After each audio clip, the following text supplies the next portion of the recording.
Hey, Kenny, I want to really thank you for joining me today. Um, with all of these videos that I do, I love to throw in an introduction to who you are, who you represent, and what you guys do. Yeah, so obviously my name's Kenny Kolar. I'm here with Breach Secure Now. We at our core are a training company where we focus on the end user in cybersecurity and boosting up the human element of cybersecurity. We go a little bit of a step beyond that. We kind of start to focus into the productivity elements as well. Reason being is the large majority of where end users are messing up when they're actually falling victim to some of these scams is it's due to burnout or them not actually utilizing the tools in front of them. So we try to tackle it from kind of two ends. Both your just generic cybersecurity, what to look out for, but then B, how do I control that kind of burnout and make you actually understand the tools that you're using, so you know how to actually see these threats and react to them properly.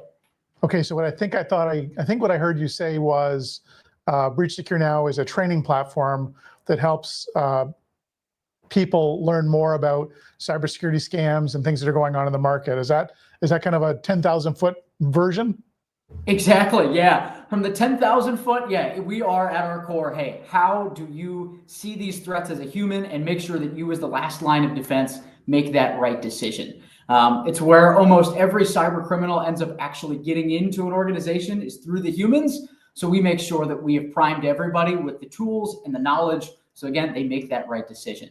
And yeah, that's really where we are at our core. But obviously beyond that, we throw in all of the phishing elements to see, hey, do you know once this is actually live in front of me as kind of a fake scam, do I make the right decision there? Scan your dark web, make sure that any information that does get out there, you're aware of it. You can actually go in and remediate it as well. Yeah, we love your platform kind of for a couple reasons. One, we love the bite-sized weekly sort of snippet of here's what we're seeing today, and then we also really love the high production value of the annual cybersecurity training. Typically when I talk to clients about cybersecurity training, they kind of get this cringy look and they're thinking about, like, I don't know, the 1970s gym films about health and all those things, and they have this gut reaction to more training. But love yours. It kind of has a really high production, often Law and Order TV series style of production, and really helps customers get through it. And of course, most clients know cybersecurity training is usually included in the terms and conditions of compliance with their cybersecurity insurance forms. So super helpful to be able to measure all of that kind of stuff. So maybe I should ask, like, what, compared to some of the other platforms out there where the training is, maybe not as high production, what made you guys decide to invest there? Yeah, so what we really did is we looked at that root cause that you're talking about of employees going, well, I don't really have the time to do this. I don't really want to do this. It's just sitting off to the side, but it's such a core component in your organization's security that we needed to tackle that problem. So we said, let's go get people engaged with it, right? And we looked at it from two different perspectives. Your annual training, where it's going to be a bit longer, we're really going to need your attention for, more than those weekly trainings. We're going to go make it engaging. We're going to make it feel like you're tuning into the next season in your favorite show that you're binging, right? With, cast of characters that are coming back and storylines that you can follow from year to year, and actually make that engaging. And then the second side to this is that continuous training, those micro trainings you talked about. Those, we try and make them short, right to the point with the information, so you can be in and out in 2 minutes, actually digest something and get on with your day without it really bogging up your day-to-day activities. And that was really kind of the secret sauce that we had developed to making sure that we were a market leader in this. Was kind of understanding the psychology of the learners that are on the very end as the end users in your organization. Well, I think you've done a great job. I think that you can see the psychology in your thought process, whether it be, how do you want to be served the content? Do you want to get an email? Do you want to get a Teams message? On top of that, you've added that whole gamification portion of your platform, which I'd love you to kind of explain to people watching the video, because I think it's a fantastic piece of what you guys do. Yeah, the gamification is another huge piece of how we tackled that problem of, people saying, hey, I don't have time for this. It's not interesting enough for me. So what we did is we curated this employee secure score. It operates very similar to a FICO credit score in that you get a really good gauge at where people's cyber posture is, because we don't just take a look at, well, how many trainings have you taken? Yes, that's a great element to all of this, but we need to factor in other things. Are you failing or passing at simulated phishing campaigns? Is your information out there on the dark web? Are you signing off on policies in a timely manner? So we're able to kind of take all of these things into account to give everybody their own kind of flavor of cybersecurity that they get to curate themselves. And then as a business, you guys get to sit there and challenge each of your employees to track each other down, get that highest score. And then you also get a great view into exactly where my organization is on that cyber posture kind of meter there that we have. Yeah, we love that feature. We often talk about it in our reviews with our clients about where they stack up against our other clients, and constantly looking to drive more engagement. Because I agree with you. I don't have stats, maybe you do, but we see most of the threats coming through, sorry, the successful attempts of threats coming through people. And it I don't know if you probably watch the news like I do. The most recent, we're recording this in June, the most recent news about Microsoft having some gaps in their email security posture, allowing people to send emails that they're totally phishing attempts, look just like Google or Microsoft, sorry. And when you put them through a scanner, they report back as other Microsoft. So between AI and the monetization of cybercrime and end users just being busy, I think people have forgotten that cyber training is such a critical piece of their protection and their security platform in the grand scheme of things.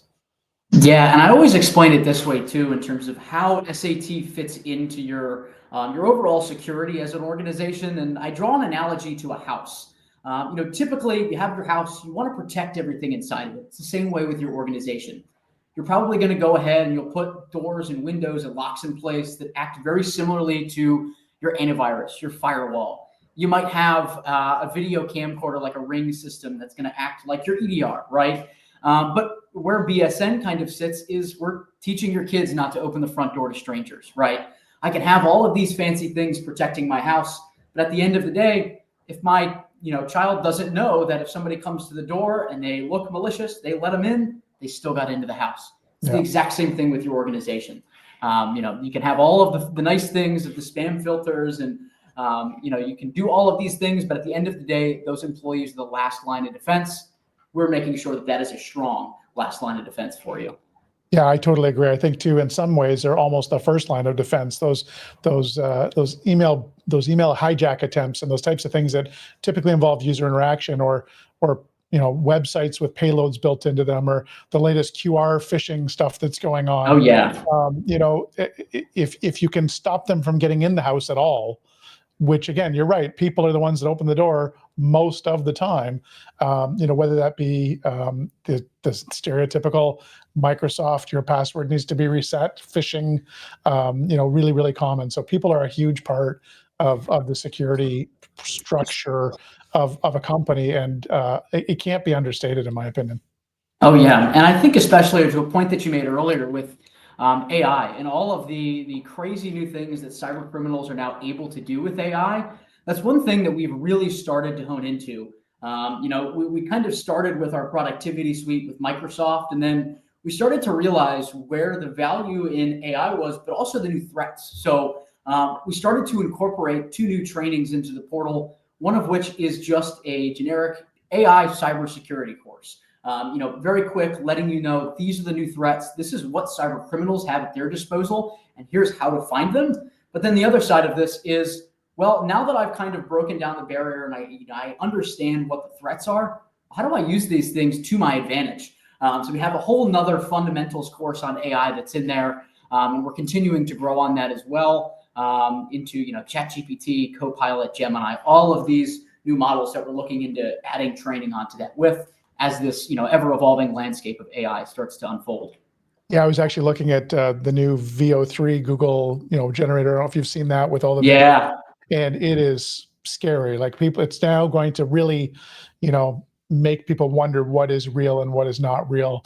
It's still a little AI, if you look at it, but it's certainly really scary. So, and I've heard, as I'm sure you have, the stories of folks with, I think it was last year, there was a multi-million-dollar fund transfer fraud after an employee had a meeting with their boss on Teams, which was deepfaked. And so, Yeah.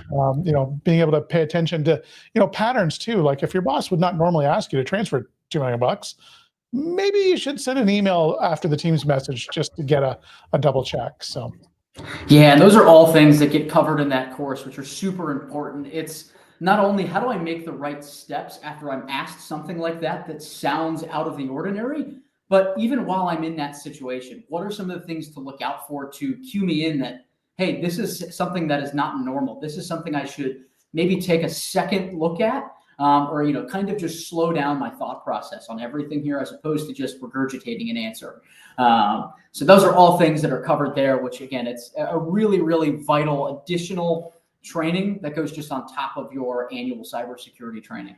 Yeah, I totally agree. I think zero trust can mean a lot of things, but if you mentioned an analogy earlier, I often talk about people are really cautious when they're walking up to a debit machine with their bank card, right? They're looking, if they're pulling out cash, they're looking around to go, is there somebody shady looking that maybe I don't want to do it at this ATM? But for some reason, we don't apply that same filter when we're engaging with things in our email and on the web necessarily. So really appreciate your insights on the cyber training and people being a massive part of the shield. Yeah, absolutely. So is there anything else? I think that, we've kind of touched on a lot of features of what Breach Secure Now does. Is there anything that we've skipped that you'd like people to know about? Yeah, I think another big thing that I'd love for people to just know that is available to them with Breach Secure Now is a really comprehensive security risk assessment. It's something that often gets kind of thrown under the radar because we have all of these great things that help you be secure. But at the end of the day, one of the best things that you can do to secure your business every year, go in, fill out the questionnaire on our security risk assessment. It's going to spit out some great recommendations, and it's going to categorize everything, make it really simple for you to understand where are some missing gaps that my organization has, not just in my the technical security side of things, but the physical security. We're going to go in and say, hey, do you have locks on certain doors?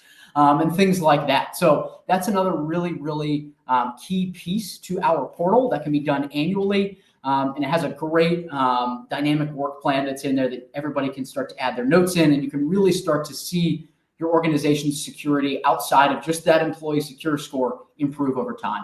No, that's a fantastic piece of advice. You're right. We do often skip over that.